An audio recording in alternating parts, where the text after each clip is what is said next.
Olá pessoal, professora Daniele Costa, da disciplina de Língua Portuguesa. E hoje a nossa aula será sobre revisão dessa primeira parte de sintaxe da qual nós trabalhamos.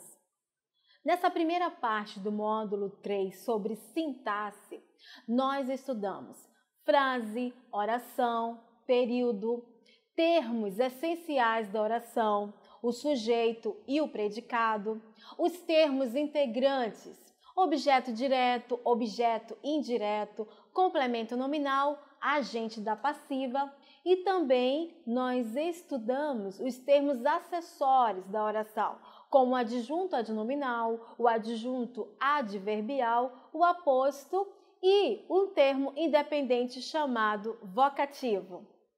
Para iniciarmos essa revisão, vejamos aí a tirinha. Garfield. É daqui que vem o leite Garfield. Que interessante, que informativo. Nunca mais vou beber leite até o fim dos meus dias. Bem, que gatinho, hein, pessoal? Pensativo ele. Agora não vai mais beber aí o leite. Bem, dentro do contexto dessa tirinha, nós podemos observar frase, oração e período. Bem, no primeiro quadrinho, nós temos duas orações. Por que duas orações? Porque nós temos dois verbos, o verbo é e o verbo vem. Se temos duas orações, então aí nesse primeiro quadrinho nós teremos dois períodos, ou seja, período composto. E no segundo quadrinho, nós temos apenas informações nominais, ou seja, frases nominais. Que interessante, que informativo. Há uma mensagem, correto? O Garfield está pensando e demonstra uma mensagem. Então, se não há verbo, nós temos aí com um contexto nominal. E no terceiro quadrinho, nós temos um período simples, porque há uma locução verbal. Nunca mais vou beber leite até o fim dos meus dias. Observem que há um verbo auxiliar, vou, mais um verbo principal no infinitivo. Quando nós temos essa estrutura, o verbo auxiliar mais o verbo principal, ou no infinitivo, ou no gerúndio, ou no particípio, teremos uma locução verbal. E o terceiro quadrinho é um período simples, porque há uma locução verbal. E para nós revisarmos aí esse contexto de frase, oração e período, podemos concluir que a frase ela pode ser nominal ou verbal. Frase nominal quando não há verbo e frases verbais quando contém verbo. Já a oração, ela sempre apresentará um verbo.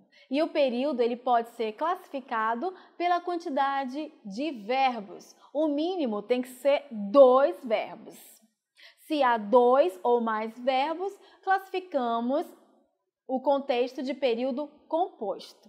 Revisamos aí frase, oração e período. A partir de agora, nós revisaremos através de exercícios os termos essenciais da oração, que são o sujeito e o predicado, os termos integrantes, objeto direto, objeto indireto, complemento nominal, agente da passiva, os termos acessórios, adjunto adnominal, adjunto adverbial, o aposto, o agente da passiva e também o termo independente vocativo. Vejamos o primeiro exercício.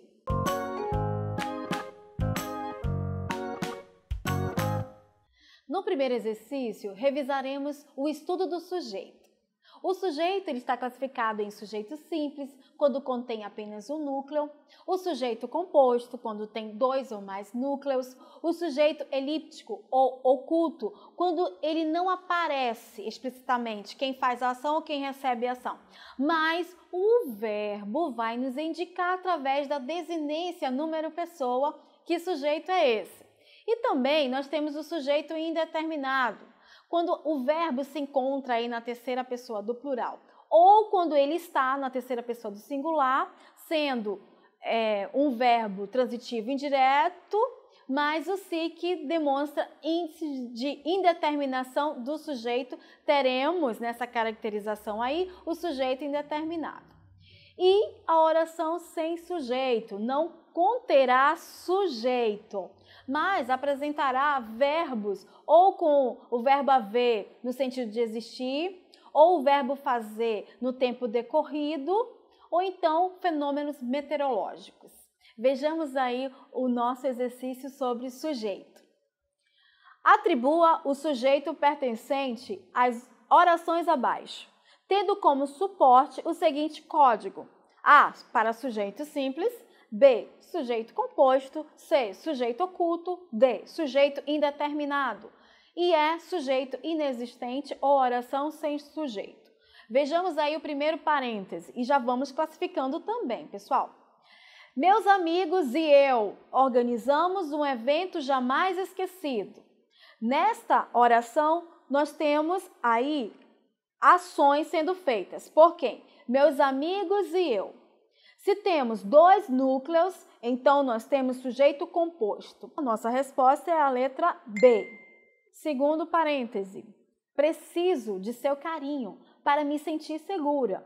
Nós temos aí alguém que está precisando de algo. Só que esse alguém, pessoal, ele não está explícito, mas o verbo está na primeira pessoa, eu. Quando o sujeito não está explícito e o verbo indica quem é esse pronome aí pessoal, esse ser aí através desse pronome, eu, nós classificamos como sujeito composto. Qual é a letra?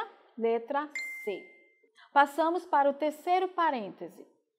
Faz 2 anos que não vou a Brasília. Aqui nesse caso, o verbo fazer está no sentido de tempo decorrido. Não há sujeito. Quando ocorre essa caracterização do verbo fazer no tempo decorrido, não há sujeito. Então, a resposta é a letra E. Sujeito inexistente ou oração sem sujeito. Próximo. A vida nos reserva grandes surpresas. Pessoal, quem está nos reservando grandes surpresas? No caso aí, é a vida. Então, a vida é o sujeito. Temos apenas vida como núcleo. Se temos apenas um núcleo, é sujeito simples. Qual é a letra para nós classificarmos? Letra A. A última oração aí. Comentaram sobre os novos empreendimentos imobiliários. Alguém fez um comentário, mas não se sabe. E aqui o verbo se encontra na terceira pessoa do plural. Quando nós temos o verbo na terceira pessoa do plural e não há nem o ser sendo indicado que fez essa ação, nós teremos um sujeito indeterminado. Então, o nosso último parêntese aí é a resposta, a letra D. Revisão do predicado. Nas nossas aulas, vimos também sobre o estudo do predicado. E o predicado, ele está classificado em predicado verbal, predicado nominal e predicado verbo nominal. Professora, qual é a diferença desses 3 predicados? O verbal, ele vai produzir uma ação. O predicado nominal vai falar um estado, uma qualidade, uma característica do sujeito. Já o predicado verbo nominal vai unir tanto uma ação como uma característica ou um estado do sujeito. Vamos ver o segundo exercício para a gente poder revisar isso na prática sobre o estudo do predicado. Considere os códigos dos predicados e classifique as orações.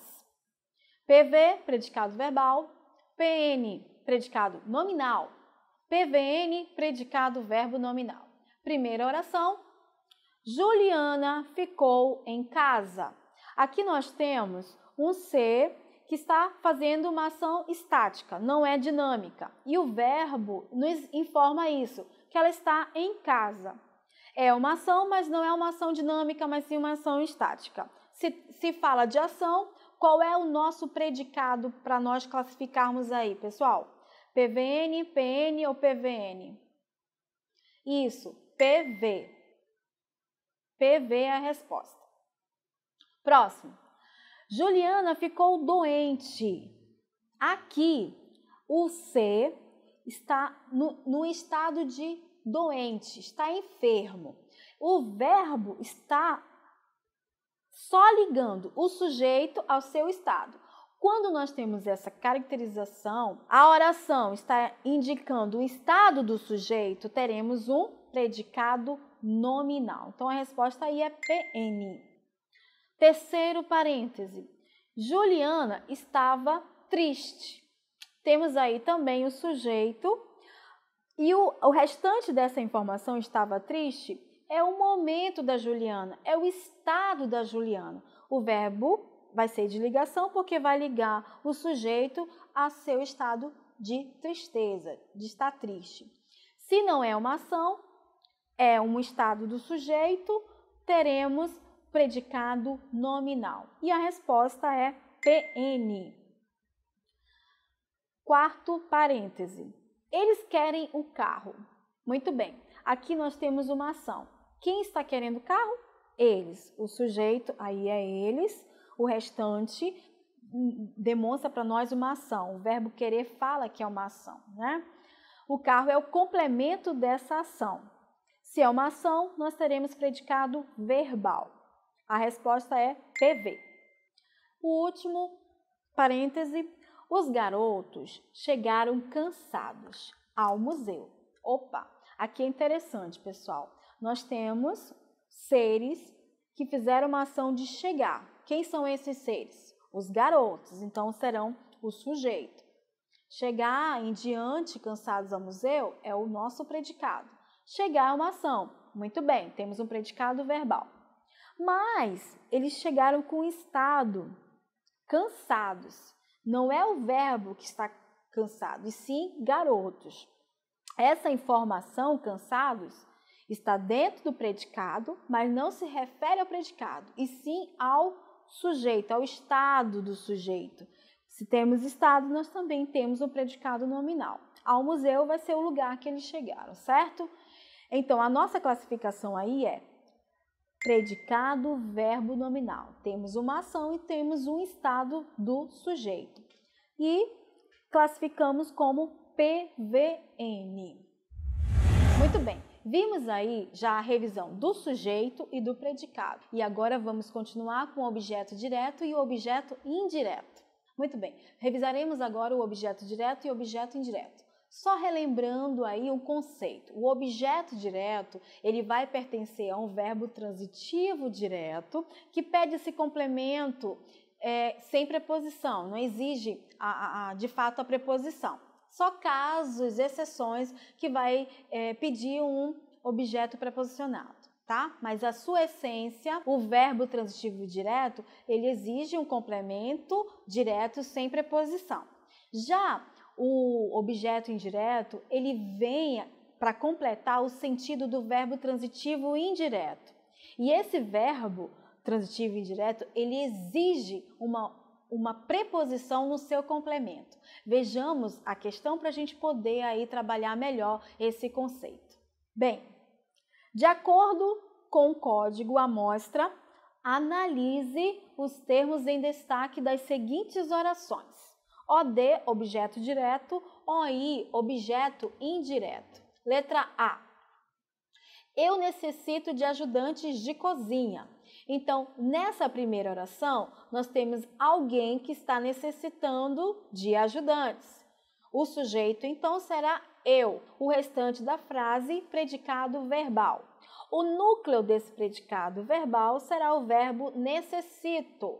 Mas quem necessita? Necessita de algo. Esse de algo, esse complemento que vai dar sentido ao verbo, ele precisa ser regido por preposição, começar por preposição. E nós temos aí, necessito de quê? De ajudantes. Então, de ajudantes de cozinha vai ser o nosso objeto indireto, porque o verbo desta oração é o tipo de verbo transitivo indireto e exige o complemento objeto indireto, certinho? Muito bem, vejamos aí a letra B. Ganhamos a partida em tempo recorde. Seres ganharam aí. não tem sujeito explícito. Quando não tem sujeito explícito, mas o verbo, ele nos indica. O verbo está na primeira pessoa do plural. Então, nós. O nós será o sujeito oculto. Ganhamos a partida em tempo recorde, é o nosso predicado verbal. O núcleo será ganhamos. Quem ganha, ganha algo diretamente. O que ele ganhou aí? Eles, na verdade, né, ganharam. A partida em tempo recorde. Então, a partida completa o sentido desse verbo e esse verbo não exigiu preposição. Então, nós vamos classificar como verbo transitivo direto e o complemento a partida vai ser aí o objeto direto. Letra C. Desejamos-lhes sucesso nesta caminhada. Aqui também nós temos um sujeito elíptico ou oculto, né? E nós temos um predicado verbal. Desejamos-lhes. Atenção para esse verbo, tá? Porque ele vai pedir dois complementos. Quem deseja, deseja algo, a alguém. Então, desejamos o quê? Sucesso nesta caminhada. A quem está sendo desejado diretamente sucesso? O lhe está representando aí seres. Então, nós vamos ter sucesso, objeto direto, e o lhe vai ser objeto indireto. Então, classificamos esse verbo como verbo transitivo indireto. E nós temos dois objetos. Muito bem. Letra D. Eu a vi saindo depressa. Temos aí o ser, o eu, sujeito simples. A vi saindo depressa. O verbo ver, ele é um verbo transitivo direto. E cadê o complemento, professora? Está aí, gente, o a. O a, ele é um pronome oblíquo, ele está representando um ser, que essa pessoa, o eu, viu. Então, se ele é direto, o verbo nós vamos classificar como verbo transitivo direto, e a nossa resposta é objeto direto. A última é, continuas persistindo no erro. Então, tu, né? Esse tu aí está implícito. Temos também um sujeito oculto, elíptico. Tu continuas persistindo em quê? Está faltando aí um complemento. No erro está dando sentido para esse verbo. E observem que no erro inicia-se por preposição. Esse complemento que se inicia por preposição, ele vai completar o sentido de um verbo transitivo e indireto. Então, o nosso complemento nós vamos classificar como objeto indireto. Muito bem, vimos aí o objeto direto e o objeto indireto. Agora, nós vamos rapidamente conceituar e revisar um pouquinho dos termos acessórios. O adjunto adnominal, que vai acompanhar o nome dentro da oração. O adjunto adverbial, que vai transmitir uma circunstância, ou de modo, ou de tempo, ou de intensidade, ou de lugar, certinho? E o complemento nominal, que vai completar o sentido de um nome.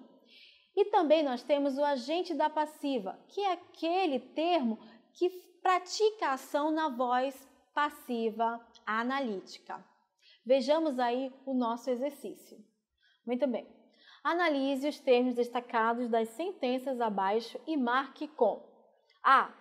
Frase que possui adjunto adnominal. B.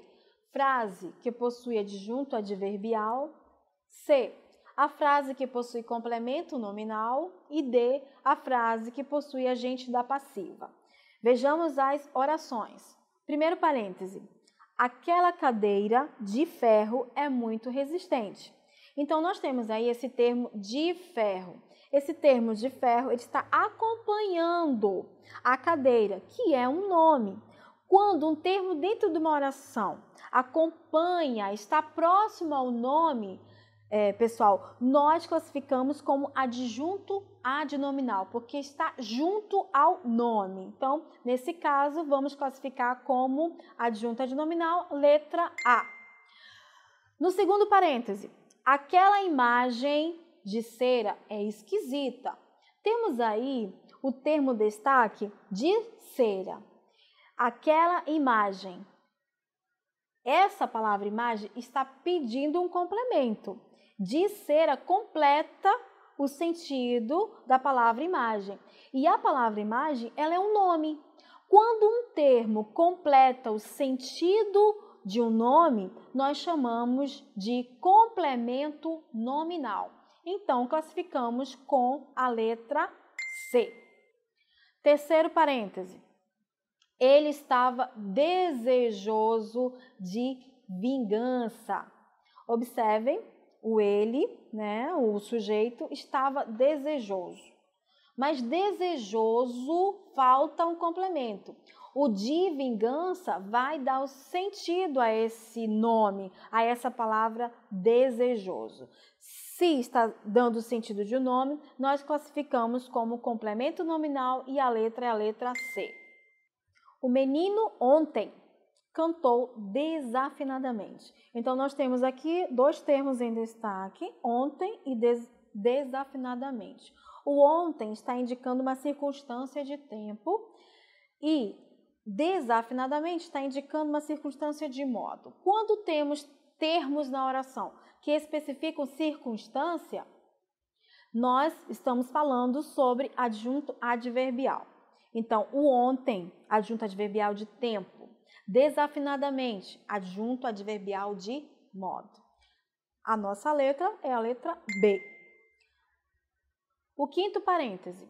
As atividades foram feitas pelos alunos. Aqui nós temos um sujeito que está sofrendo ação. Quem é o sujeito aí? As atividades. Foram elas feitas. Quem fez? Quem está praticando essa ação? Pelos alunos. Esse termo de destaque, pelos alunos, ele está dentro de uma voz passiva analítica. Quando nós temos uma voz passiva analítica onde o sujeito está sofrendo a ação, quem vai praticar essa ação é o agente da passiva. No caso aí, pelos alunos é esse termo chamado agente da passiva. A letra é a letra D. Último parêntese. Os livros serão publicados pela nossa editora. Aqui também nós temos o sujeito sofrendo ação. Os livros serão publicados pela nossa editora. Temos uma voz passiva analítica. Se temos uma voz passiva analítica, nós vamos ter um sujeito que sofre ação e um agente da passiva que faz a ação. Então, pela nossa editora, é o agente da passiva. E a resposta aí é a letra D. Vimos o adjunto adnominal, o adjunto adverbial, o complemento nominal, o agente da passiva. Continuando, veremos o aposto e o vocativo. Lembrando que o aposto, ele vai especificar um termo anterior e vai estar entre vírgula. Já o vocativo, ele vai invocar, chamar e vai ser um termo independente da oração. Vamos para o nosso exercício. Coloque A para aposto e V para vocativo. Letra A. O livro que tornou Eduardo Prado famoso, A Ilusão Americana, foi proibido. Então, nós temos aí um termo em destaque, está entre vírgula, e está se referindo a um termo anterior, Eduardo Prado, famoso. E a ilusão americana explica esse termo anterior. Se está explicando o termo anterior, teremos um aposto. Letra B. Zilda, a dona de casa, arrumou a mesa cedo. Nós temos aí Zilda. E em seguida vem a explicação, a dona de casa, explicando um termo anterior a Zilda. Se está explicando um termo anterior, nós classificamos com aposto. Letra C. Quem te ensinou, guerreiro branco, a língua dos meus irmãos? Aqui observamos um chamamento, né? Uma invocação, guerreiro branco. Quando isso acontece, o termo nós classificamos de vocativo. Letra D. Ó mar salgado, quanto do teu céu são lágrimas de Portugal. Vemos aí um chamamento também, ó mar salgado. Então, classificamos a letra D como vocativo. Letra E. Olhe, dona Evarista, disse-lhe o padre Lopes, vigário do lugar, veja se seu marido dá um passeio no Rio de Janeiro. Muito bem, nós temos aí chamando a dona Evarista, se é um chamamento, será vocativo. O próximo termo em destaque está explicando um termo anterior, Padre Lopes, que ele é o quê? Vigário do lugar. Se está especificando, nós teremos um aposto. Nossa última oração. Olá, meu rapaz, isto não é vida. Temos aí, chamando a atenção do rapaz. Se é um chamamento, nós classificamos como vocativo. Bem, pessoal, hoje nós revisamos através dos exercícios as funções sintáticas desse primeiro módulo de sintaxe. Fizemos exercícios sobre sujeito, predicado, adjunto adnominal, adjunto adverbial, complemento nominal, agente da passiva, o vocativo e o aposto. Deixo vocês agora, mas os estudos vão continuar. A professora Daiana vai dar prosseguimento à segunda parte da sintaxe. Continue estudando, não deixe de revisar os seus materiais e busquem sempre os seus objetivos. Estou na torcida por cada um e até o próximo módulo. Tchau, tchau!